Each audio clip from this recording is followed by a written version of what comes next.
नमस्कार मित्रांनो, जसं की मी तुम्हाला सांगितलं होतं की आपण एक नवीन पॉडकास्ट तयार करीत आहोत आणि त्याची शृंखला आजपासून आपण सुरू करीत आहोत आणि त्याचं टायटल असं होतं की माझे सेलिब्रिटी, माय सेलिब्रिटी. म्हणजे माझ्या जीवनामध्ये जे कोणी सेलिब्रिटी होते अनेक असतील. त्याच्यामध्ये काही कलाकार आहेत, काही लेखक आहेत, काही कवी आहेत, काही इतर क्षेत्रामध्ये प्रावीण्य मिळवलेले व्यक्ती आहेत. अशा सगळ्या व्यक्तींचा एक मुलाखत वजा सुसंवाद आपण यापुढील काळामध्ये साधणार आहोत. परंतु प्रत्येकाच्या जीवनामध्ये खरे सेलिब्रिटी त्यांचे आईवडील असतात. तसेच माझ्या जीवनात सुद्धा माझे वडील हे माझे पहिले सेलिब्रिटी आहेत आणि योगायोगाने त्यांचा आज वाढदिवस आहे. म्हणून आम्ही हा शुभमुहूर्तावर या पॉडकास्टची सुरुवात करत आहोत. तर आपण सुरुवात करूया. नमस्कार. नमस्कार. प्रथमतः तुमची ओळख आपल्या प्रेक्षकांना करून द्या. हो, माझं नाव पोपट रामचंद्र महामुनी, राहणार मांडकी, अगदी खेडेगाव आहे, तालुका माळशिरस, जिल्हा सोलापूर. इथं माझं प्राथमिक शिक्षण झालं. बरोबर. त्यानंतर माझं माळशिरस येथे उच्च माध्यमिक शिक्षण म्हणजे जुनी मॅट्रिक झाली. आणि त्यानंतर मी बारामतीमध्ये येऊन ग्रॅज्युएशनचं शिक्षण घेतलं. ग्रॅज्युएशन त्या काळामध्ये कॉलेजची सोय नसल्यामुळे तुम्ही बारामतीमध्ये येऊन उच्च शिक्षण घेतलं. हो. आणि गावामध्ये सोय नव्हती. म्हणजे अगदी ग्रामीण भाग, दुष्काळी भाग. वडिलांचं नाव काय?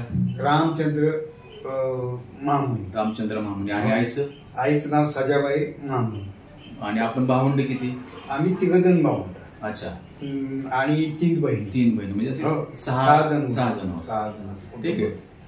मित्रांनो, आपण या पॉडकास्टमध्ये दादांची एक संक्षिप्त मध्येच ओळख करून घेणार आहोत. त्यांचे जे काही किस्से आहेत जीवनामधले, बरेचसे किस्से मजेदार आहेत, ते आम्हाला वेळोवेळी सांगत असतात, आम्ही ऐकलेले आहेत. ते किस्से आपण नंतरच्या काही भागांमध्ये एक छोट्या पॉडकास्टमध्ये आपण ते करणार आहोत. तर मी सध्या आपण असं करूया की त्यांची ओळख, किमान ओळख आपल्याला या पहिल्या भागातून आपल्याला होणार आहे. आणि त्यांचे शिक्षण असेल किंवा इतर जे काही किस्से आहेत ते आपण डिटेलिंगमध्ये ऐकणार आहोत. तुम्हाला ऐकण्यास मजा येणार आहे. तर आपण पुढे जाऊया की शिक्षणासाठी तुम्ही बारामतीला आला. हो. आणि इथं शिक्षण घेतलं. हो. मग ते परिस्थिती खडतर असेल त्यावेळेस? नाही, परिस्थिती खडतरच होती. एक तर खेडेगाव, वडिलांचा धंदा सोनारीचा, आणि त्यामुळं उत्पन्न कमी. भाऊ एक होता, शिक्षक होता, तो त्याचा प्रपंच सांभाळायचा, तो परगावी होता. त्यामुळं काय झालं की बारामतीत आल्यानंतर माझी बहीण बारामतीला होती, तिचे मिस्टर पोलीसमध्ये होते आणि त्यांच्या घरी राहून मी शिक्षण केलं. परंतु पैशासाठी मला या बारामती कॉलेज, बारामती आताचं TC कॉलेज, तिथं लर्न अँड अर्न स्कीम मध्ये काम करून शिकावं लागलं. आणि हालाकी परिस्थितीमुळे मला तो पर्याय सापडला आणि कॉलेजनं तो मला उपलब्ध करून. म्हणजे त्या काळी किंवा अजूनही काही ठिकाणी तशी सुविधा उपलब्ध आहे की कमवा आणि शिका. तर ती जी स्कीम होती त्या स्कीमचा फायदा त्यांना झाला आणि त्या स्कीम मध्ये त्यांना काय जो पगार मिळत असेल त्यातनं त्यांनी त्यांचं शिक्षण पूर्ण केलं. आणि त्याच्यानंतर मग तुम्ही शिक्षकाची नोकरी पत्करली. त्याच्यानंतर काय झालं की दरम्यानच्या काळामध्ये की माझं लग्न झालं. बरोबर. आणि लग्न झालं ते लव्ह मॅरेज झालं. कसं झालं ते नंतरच्या एपिसोडला सांगितलं. म्हणजे 1971 ला दादांचं लग्न झालं, लव्ह मॅरेज झालं. आता हा काळ साधारणतः 52-53 वर्षापूर्वीचा आहे आणि त्याचा पण किस्सा आहे, तो आपण नेक्स्ट पार्ट मध्ये नक्कीच बघूया. हो, नेक्स्ट पार्ट मध्ये बघूया.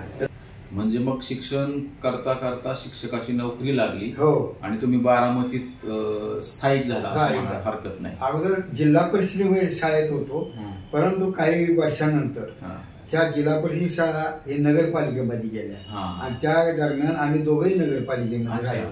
आणि नगरपालिकेत शाळा बदलीचा काही प्रश्न झाला नाही. म्हणजे बारामतीतल्या बारामतीत तुम्ही पूर्ण नोकरी केली. आणि कॉलेजची वगैरे सोय असल्यामुळे माझी जी मुलं आहेत त्यांची पर्यायी सोय झाली. त्यांच्याबद्दल मी कुठं मला जास्त खर्च आला. म्हणजे साधारणतः 60च्या दशकात तुम्ही बारामतीमध्ये आला. आता त्याला जवळपास नाही म्हटलं तरी 60 वर्ष होत. 60 वर्ष आणि तुम्ही तेव्हापासून पक्के बारामतीकर झालेलो. त्याच्यानंतर जो आपला मुख्य मुद्दा आहे की आपला कलाकार किंवा कलेच्या क्षेत्रातील लोकांच्या काही संवाद साधून त्यांच्याविषयीची माहिती गोळा करणे. तर आपण सुरुवातच, तुम्ही कलाकार आहात, तर ती कलेचा सुरुवात कशी झाली तुमची? कलेची सुरुवात म्हणजे माझं गाव मांडकीना. त्या मांडकीला काय आहे, आम्ही शाळेत होतो, 1 ते 7वी पर्यंत शाळा होती. आणि तिथं दरवर्षी इन्स्पेक्शन घ्यायला साहेब यायची, इन्स्पेक्शन घ्यायला. तर त्या साहेबांना शाळेतर्फे एक नाटिका दाखवायला लागायची किंवा करमणुकीचे कार्यक्रम, करमणुकीचा. तर त्यावेळेला माझी चुणूक बघून शिक्षकांनी की आमचं एक नाटक बसवलं. ते नाटक होतं ऐतिहासिक, म्हणजे नाटिकाच होती ती, पावनखिंड लढवण्यापूर्वी. आणि पावनखिंड लढवण्यापूर्वीमध्ये शिवाजी आणि बाजीप्रभू देशपांडे. तर शिवाजीची भूमिका मी केली होती आणि बाजीप्रभू देशपांडेची भूमिका माझ्या मित्रांनी केली होती. ती उत्कृष्ट होती, म्हणजे त्या साहेबांना आवडली. त्यांनी त्या काळी मला 2 पैसे बक्षीस म्हणून दिले. त्या काळी 2 पैसे मला बक्षीस. आणि मग तीच आवड तुम्ही पुढे जाऊन जोपासली? हा, ती आवड जोपासली. ज्या वेळेला बारामतीला शिक्षणाला आलो त्यावेळेला नाट्यसाधना म्हणून इथे एक संस्था आहे, स्थानिक संस्था, गाजलेली संस्था होती. पण त्याच्या अगोदर कसं होतं की मी ज्या हायस्कूलमध्ये गेलो, म्हणजे मी सासवडला पण शिकलो, तर त्या गॅदरिंगमध्ये मी प्रत्यक्ष भाग घ्यायचो.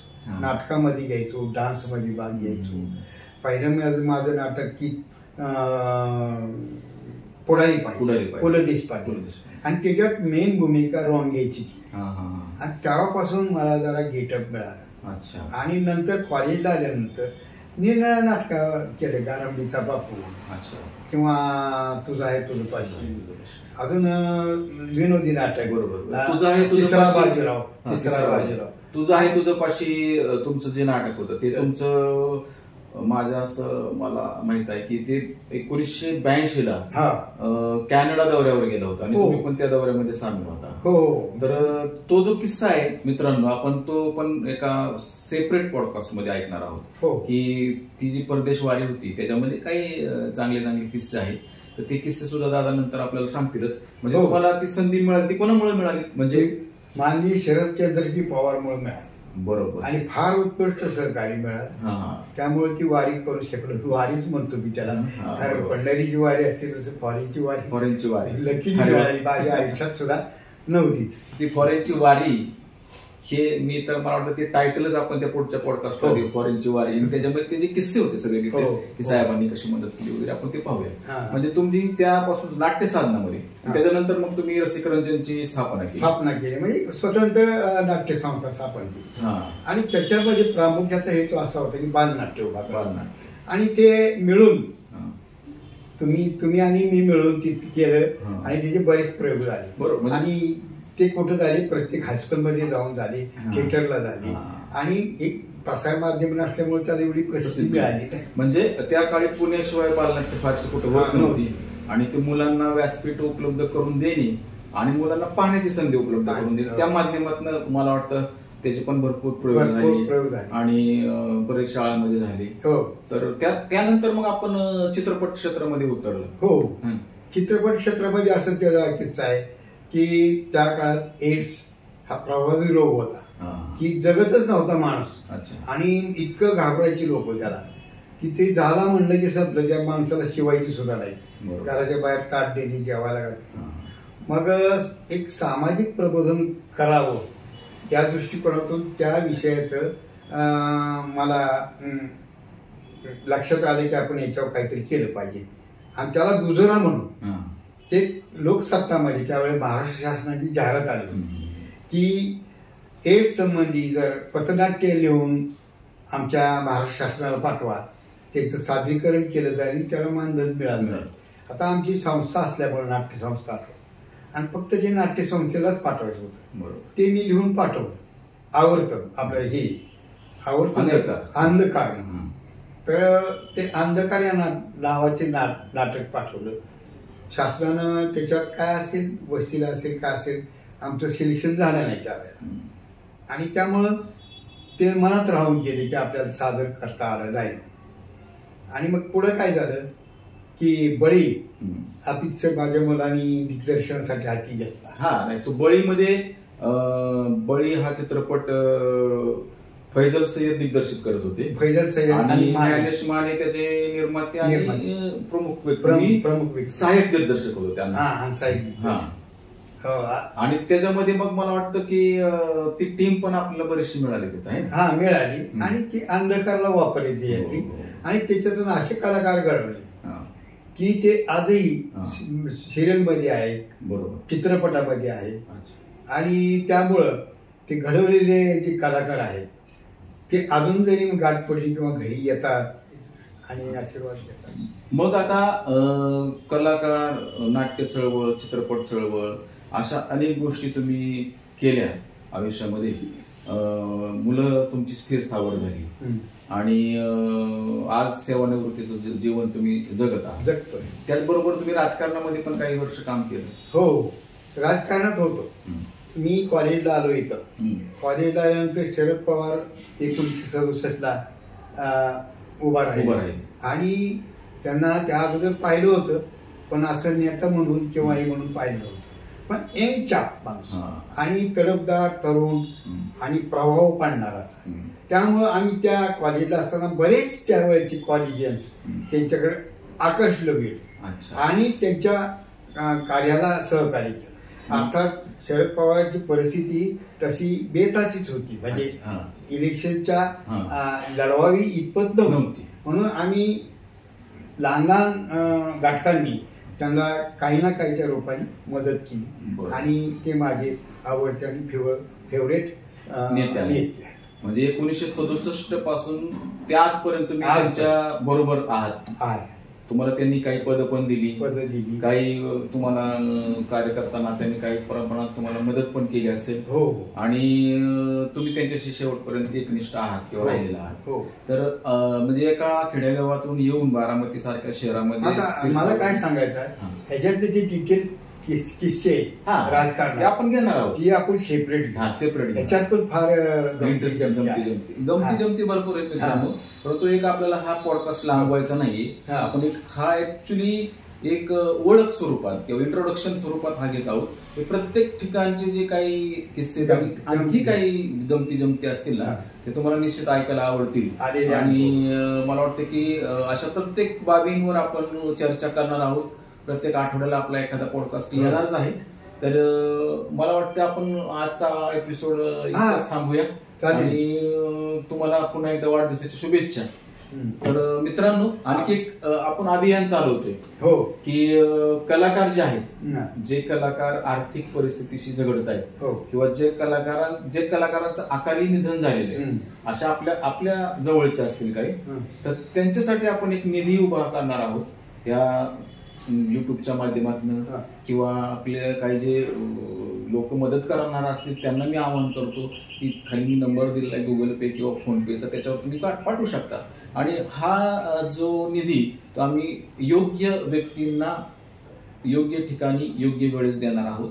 आपली इच्छा असेल, आम्ही तर सुरुवात केलेली आहे आणि आपल्याला पण आवाहन करतो की खरंच असे काही कलाकार आहेत, आमच्याच ग्रुपमधले आहेत, काही अकाली निधन झालेलं आहे, त्यांचे कुटुंबीय आहेत किंवा त्यांच्या कुटुंबियांना आम्हाला मदत करण्याची इच्छा आहे.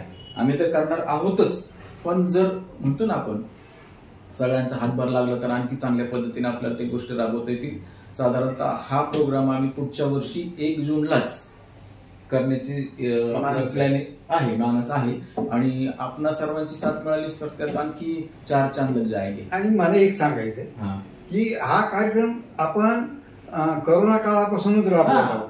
त्यावेळेस सुद्धा धान्य वाटप केलं, कुठलाही स्वार्थ नाही आणि काही नाही, आपल्याला आर्थिक आशा नाही. येणारा पैसा जो आहे समाजोपयोगी कसा पडेल या दृष्टिकोनातून आपण प्रत्यक्ष काही वस्तू दिल्या तरी आपण घ्यायला तयार. कोरोना काळात सुद्धा आम्ही बरेचशा कलाकारांना, जवळपास 100 कलाकारांना आम्ही आमच्या माध्यमातून आणि आमच्या काही मित्रांच्या माध्यमातून, त्याच्यामध्ये प्रामुख्याने गायकवाड साहेब, भारत गायकवाडांनी मदत केली होती. तर आम्ही त्यांना काही किट्स वगैरे दिलेले आहेत. तुम्हाला ह्याच्यावर मी फोटो टाकेलच ते. तर अशी एक इच्छा आहे, त्याच्यामुळे ज्यांची इच्छा असेल ते मदत करतीलच आणि इथून पुढे आपण भेटत राहूया. वेगवेगळे कलाकार भेटतील, कलाकार असतील, कवी असतील, नाटककार असतील आणि अशा काही हरहुन्नरी व्यक्ती असतील. तर निश्चित आपण या आमच्या चॅनलला सबस्क्राईब करा, लाईक करा, शेअर करा. तर आजचा एपिसोड इथं थांबवतो मित्रांनो.